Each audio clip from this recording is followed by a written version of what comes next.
Shalom, shalom. Soyez immensement bénis au nom précieux de notre Seigneur Jésus-Christ. Que sa grâce repose sur vous. Que son esprit vous assiste encore en cette soirée. Et nous prions que ce moment soit encore un moment de grâce, de bénédiction, un moment de restauration et d'édification pour chacun d'entre vous. Recevez la faveur, recevez la grâce de Dieu. Sois béni, Hippolyte. Que le Seigneur soit avec nous, soit avec toi, et qu'il te remplisse encore de grâce et que sa gloire t'inonde. Sois béni, ma fille Manuela. Que le Seigneur te garde. Sois béni, maman reine. Que la grâce de Dieu repose sur chacun d'entre vous. Soyez tous bénis ce soir encore pour votre présence. Alléluia. Nous sommes à notre temps d'enseignement dénommé Entre les mains du Seigneur et je crois que le Seigneur sera avec vous. Shalom à toi, maman Gigi. Que la grâce de Dieu sera bonne ta vie et que Dieu te bénisse abondamment. Alléluia. Et que l'Esprit vous restaure. Alléluia. Nous allons prier et commander ce moment entre les mains du Seigneur et demander l'assistance de Dieu pour qu'il vienne nous conduire, il vienne nous orienter comme il le fait d'habitude. Nous te bénissons, notre Dieu, notre Père, et t'en sommes reconnaissants. Toi qui nous donnes la force et l'énergie qu'il faut pour être à notre poste afin de parler de toi. Je prie que ce moment te soit dédié, que ce moment soit sous ton contrôle, afin que tout ce qui sera fait soit inspiré de toi. Viens bénir ta parole et dispose les cœurs, les pensées à l'écoute de ta parole. Et que ta parole soit source de vie, source d'édification, car la Bible déclare mon peuple périt par manque de connaissance. Qu'à travers cet instant, ce court moment que tu l'utilises, mon Dieu, pour orienter quelqu'un, pour accorder à quelqu'un la connaissance, afin qu'il soit véritablement restauré, mon Dieu. Merci de bénir ce moment. Dispose ce moment, Père, afin que ce moment soit bénéfique. Que tout esprit qui ne confesse pas ton nom s'éloigne de ce moment précis et que nous puissions être disposés, disponibles, afin de recevoir ta parole au nom de Jésus-Christ. Amen. Que le Seigneur vous bénisse et que sa grâce repose sur vous. Shalom à ton maman Adélaïde. Que le Seigneur te bénisse et que son esprit t'assiste. Alléluia. Sois béni, Dieu, merci. Que la paix de Dieu soit avec toi. Alléluia. Shalom à ton maman Dominique. Recevez la grâce de Dieu de là où vous êtes, de vos différentes positions. Que le Seigneur vous bénisse abondamment. Alléluia. Et qui vous guide. Alléluia. Et merci pour vos soutiens en prière. Alléluia. Nous nous portons bien par la grâce de Dieu. Le Saint-Esprit nous restaure, il nous régénère. Et nous sommes là, alléluia, sous la puissance de Dieu pour répondre à son appel, alléluia. Dieu vous bénisse. Nous avons entamé notre temps d'enseignement sur la consécration, alléluia. Et hier, nous avons défini et essayé de montrer la différence entre consacrer à Dieu et se consacrer à Dieu. Nous avons dit consacrer à Dieu, c'est dévouer quelque chose de sacré à Dieu. Une chose sacrée, une chose qu'on la consacre à Dieu, elle appartient à Dieu, donc elle n'est plus votre propriété. Et se consacrer, nous avons dit que se consacrer, c'est le fait de s'adonner à quelque chose, alléluia. De le fait de se donner, alléluia, de s'abandonner entre les mains d'une chose, alléluia. Donc, c'est tous les deux choses sur le fait de l'homme. Mais là, il y a l'effort humain. Se consacrer, il y a l'effort humain. Et on se consacre à travers la prière, à travers le jeûne, à travers la méditation, en cherchant la face de Dieu, alléluia. Donc, je prie que le Seigneur vous aide à vous consacrer, alléluia. Parce que quand tu es consacré à Dieu, il faut te consacrer, alléluia. Quand tu es consacré à Dieu, quand tu es dévoué, sacré, quand la main de Dieu est sur toi, il faut aussi te consacrer à Dieu. Car si tu ne te consacres pas à Dieu, ton don va mourir, ton don risque de se teindre, alléluia. Et ce soir, par la grâce de Dieu, nous parlerons des étapes pour parvenir à la consécration, alléluia. Les étapes pour arriver à la consécration. Mais là, je vais faire une petite différence, alléluia. Parce que vous savez, une personne consacrée à Dieu, ces étapes-là peuvent être mélangées. Parce qu'une personne qui est dédiée à Dieu, elle est différente, alléluia. Comme l'exemple de Samuel. Samuel a été consacré à Dieu dès sa naissance, alléluia. Donc, dès sa naissance, il a été donné. Donc, il a la propriété de Dieu. Donc, concernant les étapes, puisqu'il a la propriété de Dieu, donc Dieu est libre de faire de lui ce qu'il veut, alléluia. Donc, je prends pour une personne que Nanda, alléluia, qui ne sait pas que Dieu, alléluia, l'a consacré et qui veut marcher dans les pas de Dieu, les différentes étapes pour parvenir à la consécration, alléluia. Dans la première étape de la consécration, nous parlerons de l'appel, alléluia. De l'appel. On dit tous, tout le monde est appelé. Tous sont appelés, alléluia. Il n'y a pas une personne dans le monde qui n'est pas appelée. Tout le monde est appelé à faire la volonté de Dieu. Tout le monde est appelé à suivre Dieu. Parce que Dieu a envoyé la parole dans le monde pour que le monde reçoive la parole, alléluia. Pour que le monde ait la parole, alléluia. Pour que le monde soit libéré, pour que le monde reçoive la grâce. Donc tous sont appelés. Mais la Bible, tous ne sont pas élus, alléluia. Nous arriverons là tout à l'heure. Donc l'appel, c'est la première étape de la consécration. Nous devons recevoir l'appel, alléluia. Et vous allez voir cela dans la vie de Samuel. Dans 1 Samuel chapitre 3, alléluia.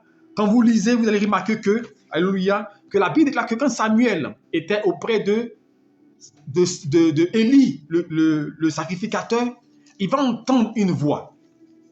Puisque lui, il a été donné à Dieu, de la propriété de Dieu, mais malgré ça, Dieu va l'appeler, alléluia. C'est sa mère qu'il a donné, alléluia. C'est sa mère qu'il a consacré à Dieu, alléluia. Et il a la propriété de Dieu. Mais Dieu va aussi suivre les différentes étapes avec Samuel. Alors Samuel va entendre une voix. Samuel, Samuel. Il se lève, il va vers Élie. Il dit, Élie, tu m'as appelé. Mais tu m'as appelé. Il dit, non, je ne t'ai pas appelé. Il revient encore parce qu'il a reçu l'appel. Tout le monde est appelé. Dieu appelle tout le monde. Dieu a besoin de tout le monde. Alléluia. C'est pas quand vous lisez Ésaïe chapitre 6. Alléluia. Il dit, qui enverrai-je et qui marchera pour moi? Ésaïe chapitre 6, verset 8. Qui enverrai-je et qui marchera pour moi? Dieu appelle tout le monde. Dieu cherche quelqu'un à utiliser. Dieu cherche une personne. La moisson est grande. Il y a peu d'ouvriers. Dieu cherche quelqu'un sur qui il peut compter. Dieu cherche une personne avec qui il peut travailler. Dieu appelle quelqu'un. Il dit, où es-tu? Alléluia. La preuve, quand Adam sort du jardin d'Éden, Dieu l'appelle encore. Adam, où es-tu? Parce que le but de Dieu, il veut que tu sois dans la bergerie. Dans l'appel, Dieu crie à toi. Il cherche quelqu'un. Il veut sauver quelqu'un. Il veut aider quelqu'un. Il veut restaurer quelqu'un. Il t'appelle. Mais la première étape, c'est l'appel de Dieu. Tu reçois l'appel de Dieu. Alléluia. Il dit, qui enverrai-je et qui marchera pour moi? Alléluia. Et la deuxième étape de l'appel, c'est alléluia, c'est la réception de l'appel. Il dit comment parvenir à la consécration, la réception de l'appel. Parce que Dieu peut t'appeler et puis tu peux refuser. Et si vous le savez, Dieu peut t'appeler, tu peux dire, moi, je ne veux pas te servir. Seigneur, moi, je ne suis pas prêt. Alléluia. Alléluia. La réception de l'appel. On va lire le passage que j'ai lu tout à l'heure, Ésaïe chapitre 6. Ésaïe chapitre 6, et vous allez mieux comprendre. Ésaïe 6, verset 8. Ésaïe 6, verset 8. Il est écrit. Il dit, j'ai entendu la voix du Seigneur disant, qui enverrai-je? Qui enverrai-je et qui marchera pour nous? Voici l'appel de Dieu. La première étape pour parvenir à la consécration, c'est l'appel. La deuxième étape, c'est la réception de l'appel. Alléluia. Et je continue le verset. Il dit, et qui marchera pour nous? Je répondis, me voici, envoie-moi. La deuxième étape de l'appel, c'est de dire oui au Seigneur. Parce que si tu ne dis pas oui au Seigneur, Dieu ne peut pas t'obliger. Souvent, Dieu appelle des personnes qui refusent de le servir. Dieu ne t'obligera pas. Il va te convaincre pour te ramener, mais il ne t'obligera pas. Mais je veux te dire une chose. Une personne qui a été consacrée à Dieu dès son enfance, qui a été dédiée à Dieu, je te donne le conseil, ne t'oppose pas à l'appel de Dieu. Parce que tu vas perdre ton temps. Quand tu es dédié à Dieu, quand tu appartiens à Dieu, réponds rapidement, oui Seigneur, je suis prêt à faire ta volonté. Réponds Seigneur, oui, je suis prêt à suivre ta voie. Et Esaïe l'a vite compris. Il dit Seigneur, me voici.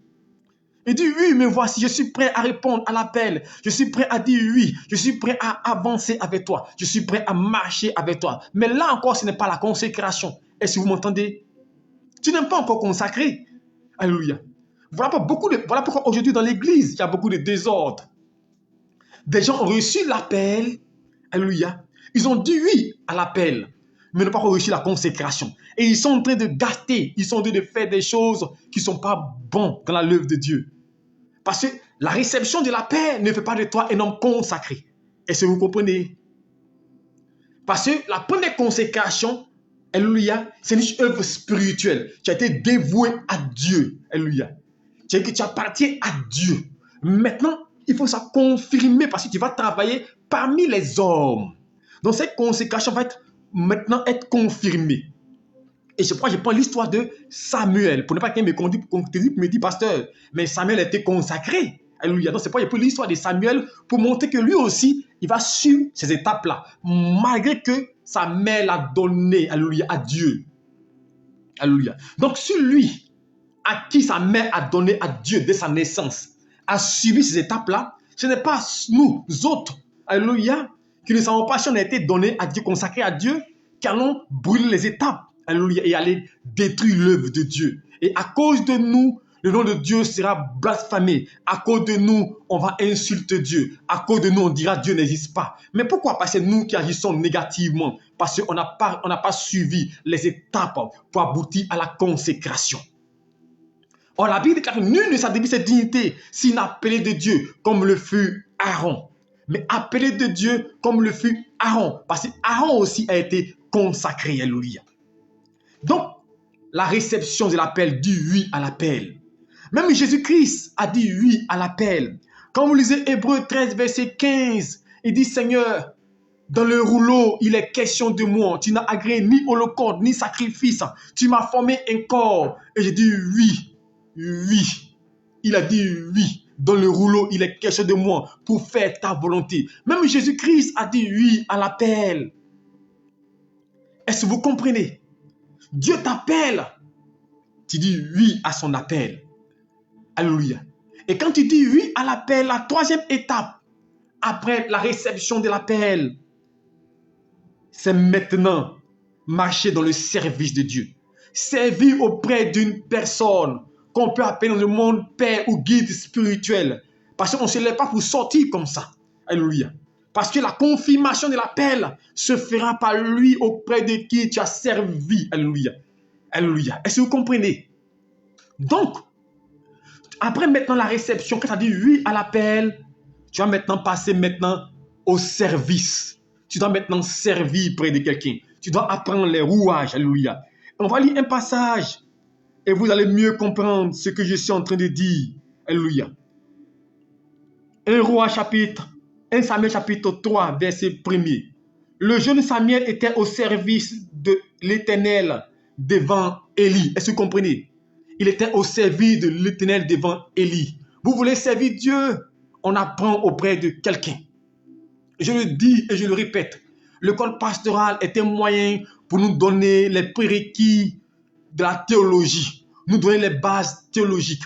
L'école pastorale ne fait pas de toi un pasteur. Ce qui fait de toi un pasteur, c'est l'onction que tu reçois. C'est d'abord l'appel. Tu reçois un appel. Et quand tu reçois l'appel, tu vas te faire former. Alléluia. Il faut recevoir l'appel avant d'aller à l'école pastorale. Beaucoup n'ont pas reçu l'appel. Beaucoup n'ont même pas, ils n'ont aucun don, aucune onction, rien.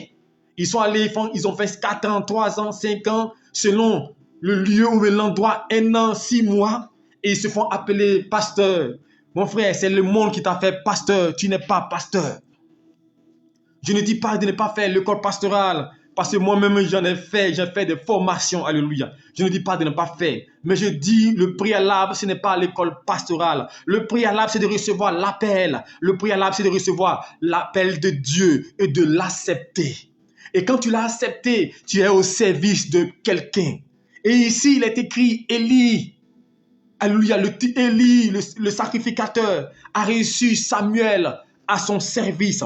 Au verset 1er, il est écrit, le jeune Samuel était au service d'Élie, de l'Éternel devant Élie. Et la parole de l'Éternel était rare en ces temps-là. Et les visions n'étaient pas fréquentes. En ce même temps, Élie, qui commençait à avoir des yeux troubles, ne pouvait plus voir, était couché à sa place. Je veux dire à quelqu'un, quand tu apprends près de quelqu'un, au service de quelqu'un, tu n'es pas là pour le juger, tu es là pour apprendre. Élie avait les yeux troubles, il était épuisé. Mais Samuel devait servir l'Éternel auprès d'Élie. En servant Élie, c'est l'Éternel qui servait. Aujourd'hui, beaucoup de personnes ne veulent plus servir. D'autres sortent de là, ils sont appelés, ils disent servent Dieu. On demande voir ton père spirituel, il n'a aucun père spirituel. Mon frère, ce n'est pas possible. On sert près de quelqu'un, on apprend près de quelqu'un qui va nous communiquer une onction. C'est pourquoi je dis le corps ne te donne pas l'onction. Le corps te donne le bagage intellectuel. Moi, j'ai fait une formation, J'ai un master un master en cinéma, alléluia, en cinéma, production audiovisuelle. Mais je ne connais rien du cinéma. Je connais que la théorie. Est-ce que vous comprenez? Je ne connais que la... Oh, j'ai fait la formation, j'ai un master. Alléluia. J'ai dit, je suis producteur audiovisuel. On va se moquer de moi. Elle dit, normalement, je suis un maître en cinéma. Alléluia. Je suis maître en... Parce que j'ai fait la formation audiovisuelle, en théâtre, alléluia, en télé, en radio. J'ai un master. Mais est-ce que je ne maîtrise rien? Alléluia. Un enfant, quelqu'un qui a appris sur le tas, mais moi, je connais seulement que les thèmes techniques. Donc, ça veut dire que le fait d'avoir fait l'école ne fait pas de toi une personne qui maîtrise. Dans mon cursus, j'ai fait la photographie. Alléluia. Parce qu'en production de vision, on fait la photographie. Mais je ne sais même pas comment un appareil photo marche, alors qu'on nous a appris ça. Mais moi, j'ai un ami qui a une maîtrise en droit. Et cet ami-là, il fait les photographies qu'il vend. Il est fort dans la photographie, alors qu'il n'a jamais appris à l'école la photographie. Mais moi, j'ai fait photographie à l'école, à l'université, j'ai appris, mais je ne connais rien. C'est pour vous dire que le fait d'aller à l'école ne fait pas de vous une personne qualifiée. Alléluia. À plus forte raison, l'œuvre de Dieu qui est très, très sensible.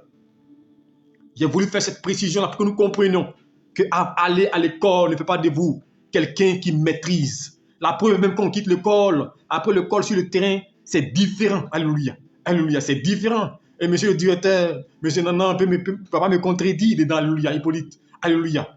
C'est ça, alléluia, aller à l'école. Donc, il faut apprendre auprès de quelqu'un. Et quand vous apprenez auprès de quelqu'un, votre caractère va être mis à rude épreuve.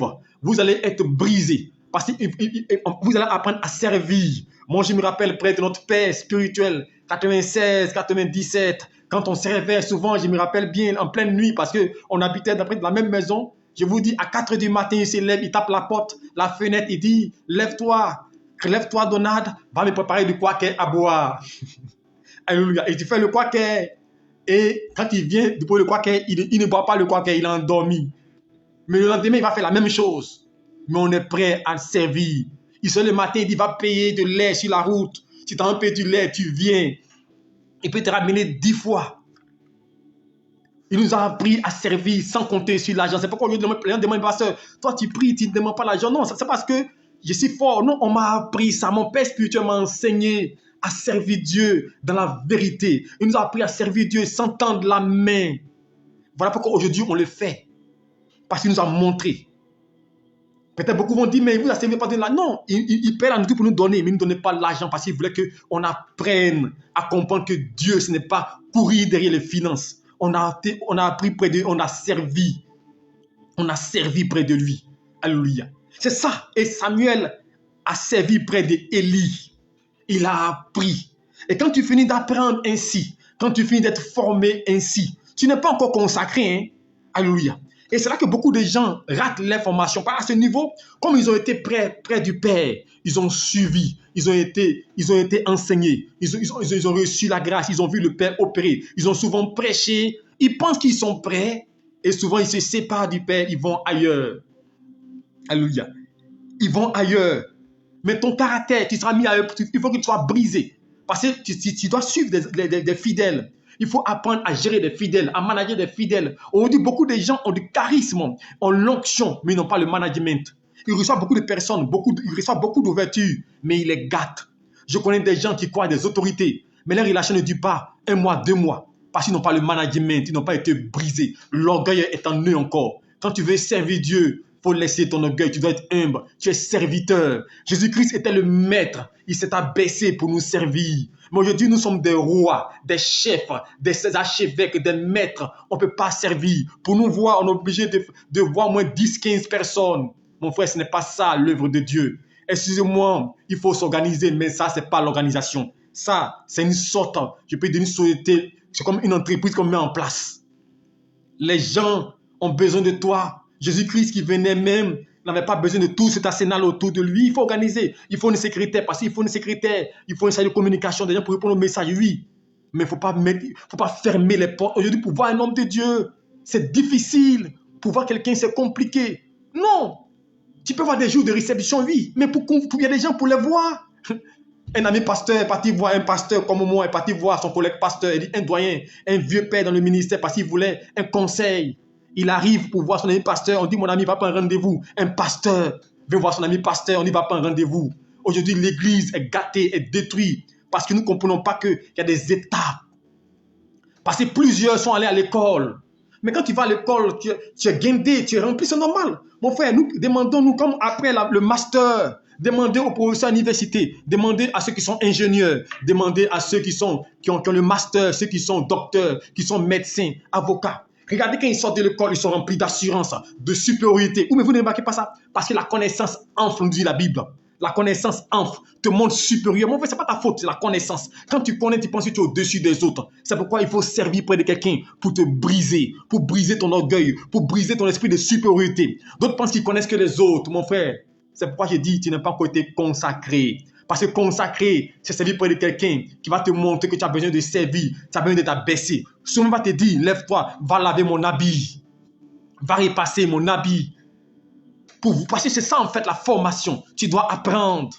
Moi, j'étais pasteur à Boaké et je nettoyais les bancs. 6h30, 7h. Ceux qui m'écoutent, qui sont connectés ici à Boaké, qui sont sur les chaînes, vous voyez mon père spirituel, mais qui est connecté, s'il était connecté, il va vous dire, il peut le confirmer. J'étais pasteur, j'étais prédicateur, utilisé par Dieu. C'est moi, je plaçais les bancs à l'église. J'étais responsable de l'évangélisation, responsable de la délivrance. C'est moi, je conduisais l'évangélisation avec l'apôtre Atu, qui est aujourd'hui apôtre révérend. Ayamso, côté de beaucoup d'églises. Alléluia. Alléluia. Plein de personnes, alléluia.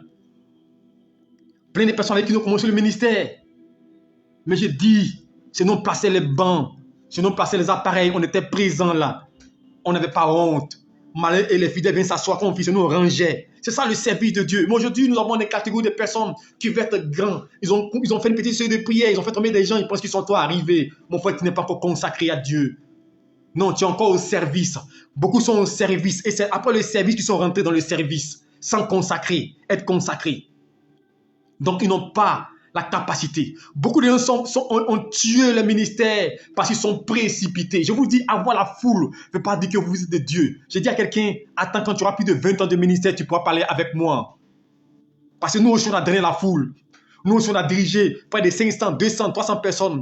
Dans les années 97, 98, ceux qu'on fait boaquer, nous, on drainait la foule. Je n'ai pas dit maintenant. Depuis 97, 98, 99, 2000, ces années-là, boaquer, on donnait la foule devant nous. On priait, la délivrance, on le faisait. Mais je vous dis une chose, ça ne veut pas dire que vous allez... Dieu va vous faire, à un moment donné, tout ça va disparaître. Vous aurez l'impression que vous n'avez même pas commencé le ministère. Vous aurez l'impression que Dieu n'est plus avec vous. Mais c'est ça le service, il va vous briser. Il va vous mettre à l'épreuve. Et c'est dans le service. Parce que pour arriver à la confirmation de la paix, regardez, je vous donne l'exemple même. Regardez Moïse, dans la maison de Pharaon. Quand Dieu l'appelle au début, Dieu ne l'a pas appelé, il dit quoi? Il veut servir Dieu. Quand Dieu ne t'a pas appelé, tu veux le servir. Mais quand Dieu t'appelle réellement, tu n'as pas envie de le servir, je vous dis la vérité. Quand Dieu ne t'a pas appelé, tu veux le servir. Mais quand Dieu t'appelle, tu n'as pas envie de le servir. Dieu dit Moïse, au début, il était prêt à le servir. Mais quand Dieu a dit Moïse, viens me servir, il dit Seigneur, je bégayais, je ne peux pas parler. Est-ce que vous comprenez? Mais Moïse a trimé dans le désert pendant 40 ans. Ça a 80 ans. Laissez-moi vous dire une chose. Que Moïse a saisi cet appel de Dieu. C'est qu'il va recevoir le manteau pour aller. Est-ce que vous comprenez? On ne coupe pas. La vie chrétienne, la vie de Dieu, c'est toute notre vie. Les gens sont pressés. Les gens meurent de manière prématurée. À peine 3 ans, 4 ans, 5 ans de ministère. Je dis aux gens, moi j'ai commencé en 97-98. Comptez 97-98. On a quelle année aujourd'hui? On est en 2022. 2022. Il y a des gens qui n'ont même pas encore atteint ce niveau. Et nous, on est encore jeunes. On a dit qu'on a encore près de 30 ans, 40 ans de ministère encore devant nous. Parce qu'on a commencé tôt. Mais la vie, ce n'est pas la course. On n'est pas en concurrence avec quelqu'un. Ce n'est pas le fait de donner la foule. Vous pouvez donner la foule et puis à un moment donné, ça va disparaître. J'ai vu des gens qui ont donné la foule. Et puis à un moment donné, même infidèles, ils n'avaient pas. Ils n'avaient plus infidèles. La vie, on va étape par étape. Parce qu'il faut être consacré à l'Éternel.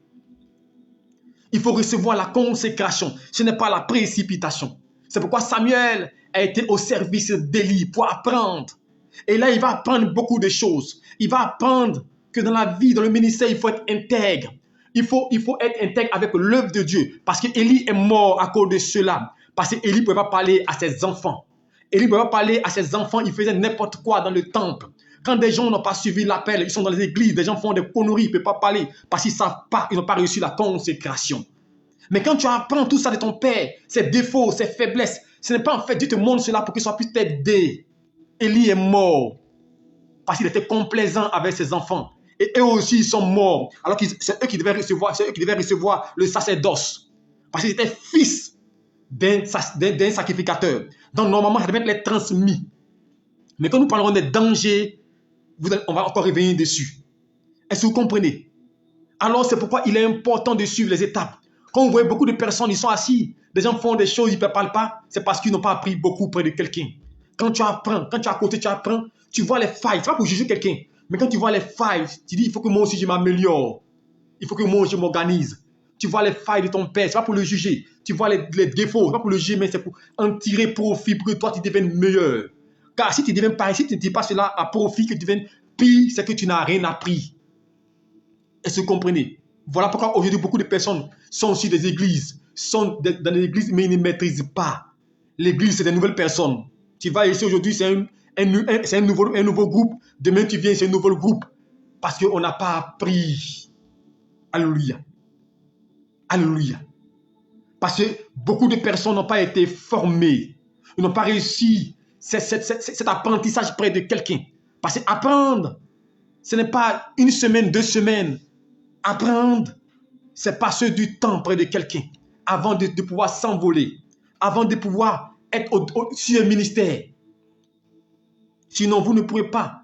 Des gens viendront, ils vont vous omnibuler avec de l'argent. Mon argent ne peut pas m'omnibuler. Parce que si l'argent m'omnibulait, depuis 2002, je serais multimillionnaire. Parce que 2002, je priais pour les autorités déjà.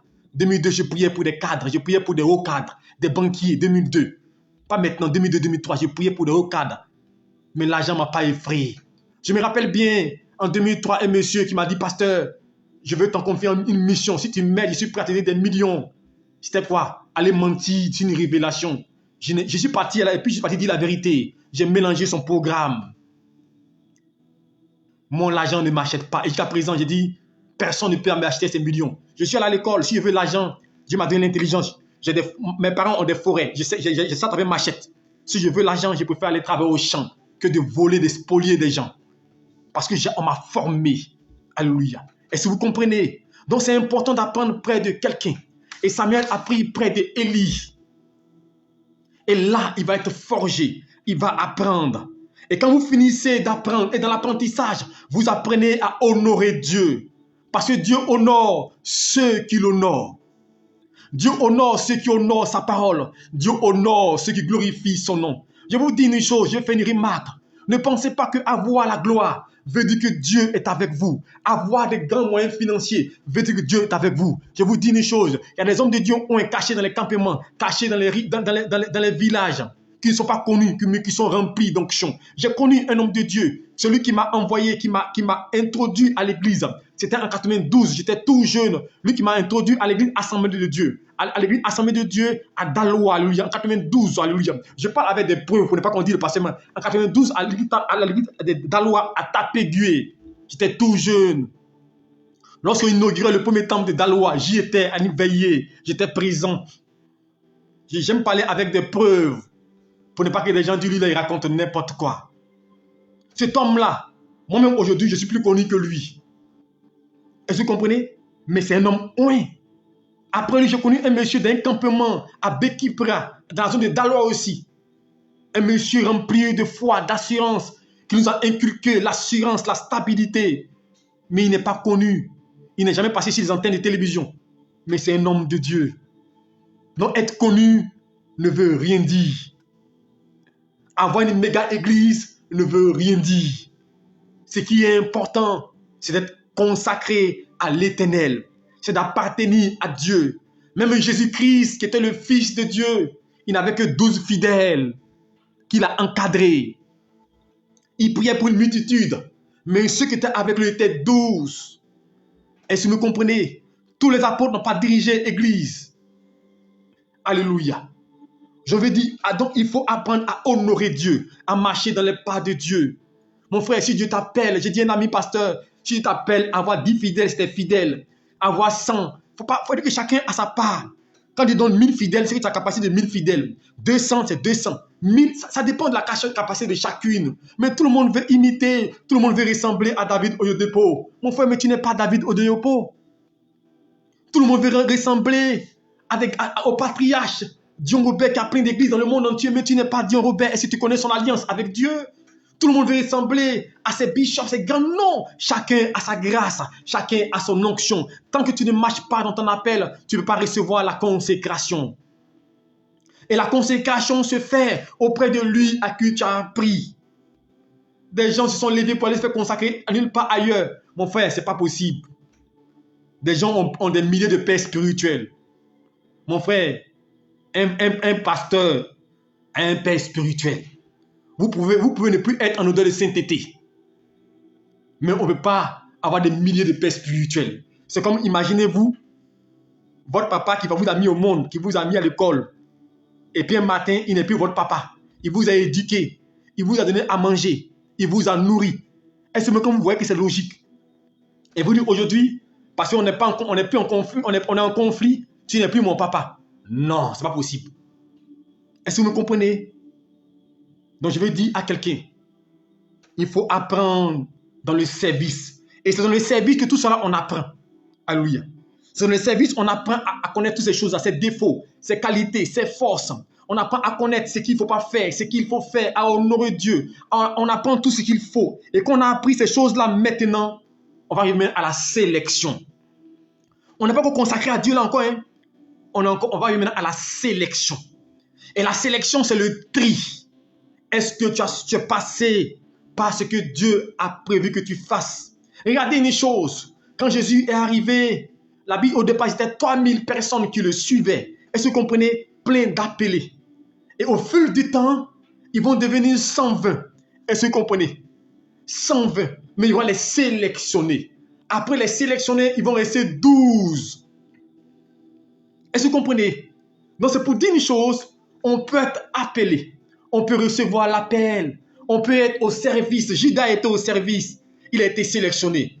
Mais il n'a pas été consacré. Nous venons à la dernière étape tout à l'heure. Est-ce que vous comprenez? Donc maintenant, la sélection. Quelle étape? La 5e étape, la sélection. C'est le tri. Parce que Dieu, après maintenant, le service que tu as fait, est-ce que tu es apte? Est-ce que tu es prêt à servir Dieu? Par rapport à ton caractère, par rapport à ton comportement, ton attitude. Il y a des gens qui sont encore très coléreux. Ils n'ont pas encore brisé la colère en eux. Ils sont prêts à se battre avec des fidèles. Il y en a qui sont encore des grands menteurs. Alléluia. Donc il faut une sélection. Dieu va te sélectionner. Alléluia. Et la sélection, c'est ce qu'on fait. C'est ce qu'on appelle concours. Un concours, c'est pour sélectionner. Est-ce que vous comprenez? Il y a plusieurs milliers de candidats. Alléluia. Et on va sélectionner un nombre. Et ce nombre-là qu'on va sélectionner, c'est eux qui vont continuer la marche. Et c'est pareil. Pour arriver à la consécration, il faut une sélection. Et quand vous lisez la Bible, regardez une chose. Lorsque la Bible déclare que Gédéon devait aller en guerre, dans Juge chapitre 7, il va appeler un nombre de fidèles, un nombre de peuple. Il dit, venez. Quand Dieu l'a appelé, on a besoin de bras valides pour aller combattre. Et la Bible déclare que Gédéon, il va appeler tout le monde pour aller. Dieu dit, non, Gédéon, ils sont trop nombreux. Je n'ai pas besoin d'eux, il faut encore diminuer. Gédéon dit, bon, ceux qui ont des enfants, ceux qui ont une femme, allez à la maison, ils vont encore diminuer. Dieu dit, ils sont encore nombreux. Alors Dieu dit à Gédéon, va, regarde ceux qui vont, ils vont dire de boire dans la mer, ceux qui vont boire avec les bouches comme des chiens, alors choisis-les. Ils vont boire, il y aura encore un homme. Il va dire, prends 300 personnes. Est-ce que vous comprenez? Vous voyez la sélection? Il va y avoir une sélection pour le combat. Il faut une sélection. Tous sont appelés, mais tous ne sont pas élus. Alléluia. Et après cette sélection maintenant, on va avoir la confirmation de l'appel. Quand on vous a sélectionné, ça veut dire que maintenant vous êtes apte. On va vous confirmer maintenant. Et vous confirmer, c'est là que maintenant on va parler maintenant de consécration. C'est pour la Bible déclare, nul ne s'attribue cette dignité s'il n'a appelé de Dieu comme le fut Aaron. On va maintenant vous consacrer. Mais qui va te consacrer? C'est lui qui a vu le processus de ton évolution. Lui qui a vu tes faiblesses. Il sait si tu es prêt ou pas. Alléluia. C'est pourquoi lorsque même un enfant, une personne fait une formation, on lui donne un maître de stage qui va approuver son travail avant d'aller soutenir. Mais pourquoi aujourd'hui nous voulons brûler les étapes? Donc après la confirmation de la paix, tu vas maintenant recevoir la consécration. Et la consécration veut dire que tu es élu pour servir Dieu. Tu es qualifié, tu as le mandat. Tu reçois l'onction de Dieu maintenant. Ça veut dire, attendez à Jérusalem. Je vous enverrai ce que le Père a promis. Parce que maintenant, vous êtes digne de recevoir l'onction qui est prévue pour vous. Attendez-la. Vous allez recevoir maintenant la consécration. L'Esprit viendra sur vous. Il vous oindra et vous serez mes témoins, mes instruments. Ils ont été consacrés. Mais pourquoi avant cela, ils n'ont pas commencé à prêcher l'évangile? Alors qu'ils ont marché 3 ans et demi avec Jésus-Christ. On pourrait se poser la question. Pourquoi avant la descente de l'Esprit, ils ne sont pas allés commencer à dire que non? Mais ils avaient la théologie. Ils avaient l'enseignement qu'il faut. Mais pourquoi il fallait qu'ils attendent? Parce que tu as besoin de consécration avant de partir. Parce que tu seras confondé aux démons, confronté aux sorciers. Parce que je vous dis une chose, faire l'œuvre de Dieu n'est pas chose facile. Faire l'œuvre de Dieu, c'est un combat. Des gens meurent à la chair parce qu'ils sont attaqués. Des gens meurent parce qu'ils ont gagné l'évangile. Pendant que je prie pour toi et que Dieu te libère, les démons sont contre lui qui a prié. Je vous dis une chose. Souvent, ceux qui prient pour vous sont menacés parce qu'ils prient pour vous. Donc, mais quand tu es consacré à Dieu, le manteau de Dieu te protège. Rien ne peut t'arriver. Mais si tu n'es pas consacré, tu vas mourir prématurément. Il faut suivre les étapes. Alléluia. Et la consécration, tu reçois l'onction de Dieu, de la part de lui qui t'a formé. Tu reçois l'onction de Dieu. Mais l'onction, c'est Dieu qui la typifie, qui la descend sur toi. Mais lui, il est l'instrument seulement. Tu recevras la puissance. Et la puissance vient faire de toi un homme oint. C'est pour regarder Jésus-Christ de Nazareth. La Bible déclare que quand il a été baptisé, il fut conduit dans le désert. Mais Dieu pour aller prêcher l'évangile en même temps. Il fut conduit dans le désert. Dans le désert. Parce que là, il devait recevoir cette formation du maître, du Dieu tout-puissant dans le désert. Mais quand c'est fini là, qu'il rentre dans le temps dit l'Esprit du Seigneur est sur moi. Il m'a oint pour annoncer une bonne nouvelle. L'Esprit l'a oint. Il a reçu le mandat. Il a reçu l'autorité. Il peut continuer la marche. Il peut aller maintenant sans peur, sans crainte. Vous voulez servir, vous voulez relever les défis. Recevez l'onction, la consécration. Et aujourd'hui, ça se manifeste à travers l'huile que le Père ou les anciens versent sur vous pour faire de vous l'homme oint de Dieu ou votre Père. On est un pasteur, on sort de nulle part. Non, il faut avoir une onction d'un Père. Parce que le Père, il va confirmer ton appel. Quelqu'un qui peut t'interpeller quand tu es dans le faux. Qui peut t'interpeller quand tu es dévié. Moi, je dis pourquoi il y a des désordres.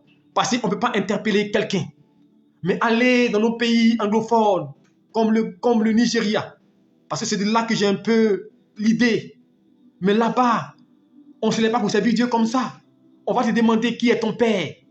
Parce qu'il y a un ordre établi. Moi, je dis, mais je suis prophète. Ils vont dire, montre les preuves que tu es prophète. Qui t'a un prophète?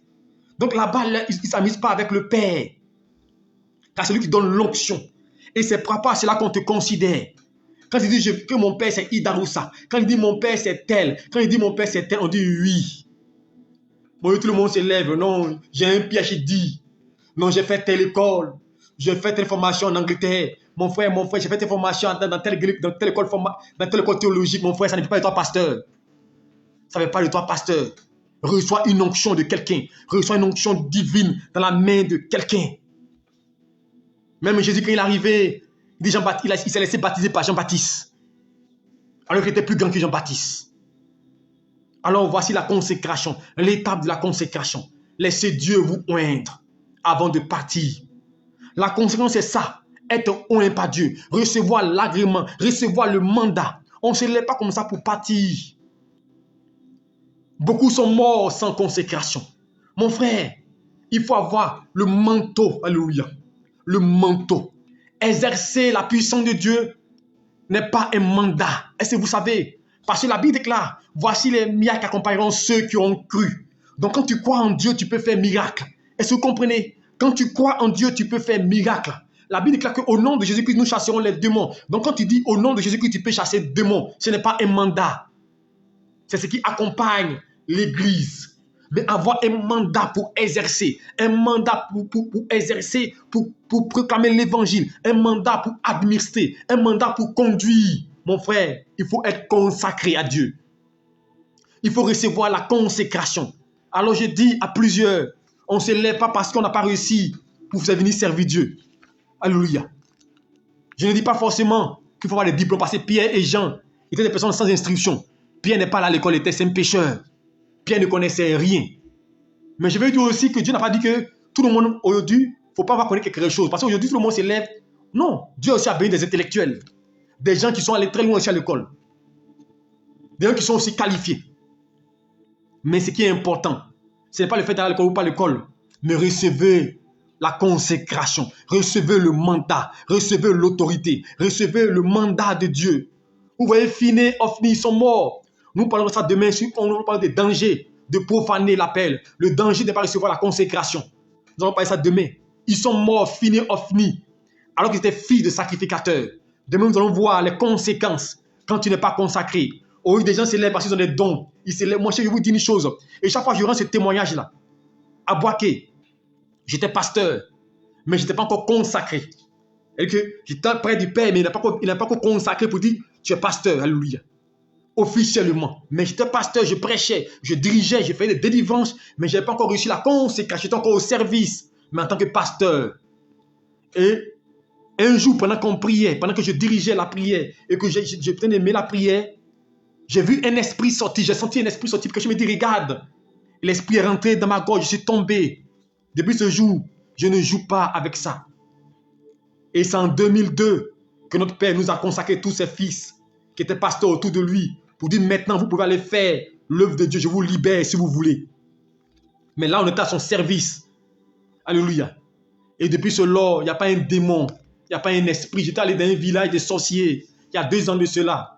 En plein village, en plein village, vous voyez, il y a forêt sacrée en plein village. Et là, il y avait une veille de prière, je prêchais. J'ai dit, il n'y a personne qui peut faire quelque chose ici au village. J'ai dit, votre fétiche ne peut rien faire. J'étais au village, dans les secs. Quand vous êtes consacré à Dieu, rien ne peut vous effrayer. Mais je n'ai pas d'aller provoquer Satan. Alléluia. Je n'ai pas dit ça. Alléluia.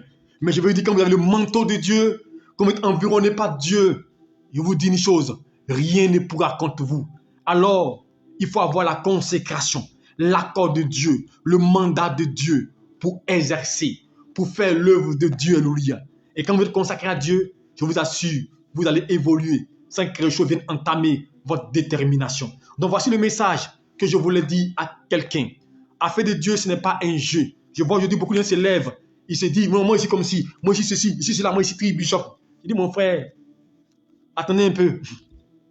Évoluons seulement, vous allez voir. Même si c'est facile la vie chrétienne, 5 ans, des gens disent, ils ont un groupe de personnes du monde. Mon frère, je dis à quelqu'un, attends, quand tu auras plus de 20 ans de ministère, viens, on va causer. Parce que je suis passé par là. Le monde là, qu'on a drainé, on est passé par là. Alléluia. Les gens vont dire non, ils sont aigris parce qu'ils n'ont pas eu de base, ils n'ont pas réuni. Bon, c'est pas grave, mais c'est que le temps nous dira. Alléluia. Beaucoup sont morts. Ils ont donné la foule, mais ils ne sont plus encore, ils n'existent plus. Nous, on est encore vivants. Donc, je veux dire quelqu'un, soyons sages. Soyons sages. Et apprenons près des gens. Oui, les gens sont pressés, ils sont près dans l'église, près des hommes de Dieu, près des pasteurs. Ils sont prêts à partir, ils sont prêts à laisser. Non. Si tu vois que ça ne te convient pas, va apprendre à quelque part d'autre. Mais il faut te faire former. Il faut apprendre les rouages. Il faut connaître. Parce que quand tu seras dans l'œuvre de Dieu, mon frère, tu seras débordé. Tu n'auras même pas de temps pour toi-même. Alors, quand tu es consacré à Dieu, Dieu te guide, il t'oriente. Souvent, tu n'auras même pas le temps même de prier assez. Il y a des moments. Mais si tu n'es pas consacré, ta vie est menacée. Alléluia. Donc, je veux dire à quelqu'un, reçois la consécration. C'est pour la Bible déclare, il a dit à Samuel, prends la fiole d'huile, va oindre David comme roi. Alléluia. Oindre David comme roi. Alléluia. Afin qu'il puisse me servir. Que le Seigneur te bénisse. Que le Seigneur te garde. J'espère que cet enseignement t'a fait du bien. Et tu vas exhorter tous ceux qui sont autour de toi, qui aimeraient servir Dieu. On ne se lève pas comme ça, parce qu'on a un zèle, parce qu'on a envie, parce que ça nous plaît. On dit, je vais servir. Non, non, non. Il faut suivre les étapes. Il faut recevoir l'agrément. Alléluia. Nous, on était pasteur, on était à côté. Alléluia. On prêchait, mais on ne s'est pas mis devant la scène comme ça. Mais aujourd'hui, on peut diriger. Aujourd'hui, on peut suivre une foule. Alléluia. Aujourd'hui, on prêche. Les gens me demandaient, pasteur, mais comment tu fais? Tu prêches du lundi au dimanche, tous les soirs. Mais vous qui m'écoutez, je ne prêche pas la même chose. Mais parce que j'ai été formé. Imaginez où je prêche 7 jours sur 7. 7 messages différents. Ça fait quoi? Depuis février, je ne prépare le même message. Mais si tu n'as pas été formé, est-ce que tu peux faire ça? Prêcher 7 jours sur 7. Sans compter les jours particuliers à l'église, les différents programmes. Parce qu'on a reçu la formation. Laissons-nous former. Laissons-nous abreuver. Dieu bénit en son temps. Ce n'est pas la course. Le temps viendra. Dieu te visitera. Le temps viendra. Dieu te relèvera. Le temps viendra. Il va te conduire là où il faut. Et tu vas glorifier son nom. Que le Seigneur vous bénisse et qu'il vous garde. Je vais prier pour vous maintenant. Père, je vais élever ton nom et te convier tes enfants entre tes mains.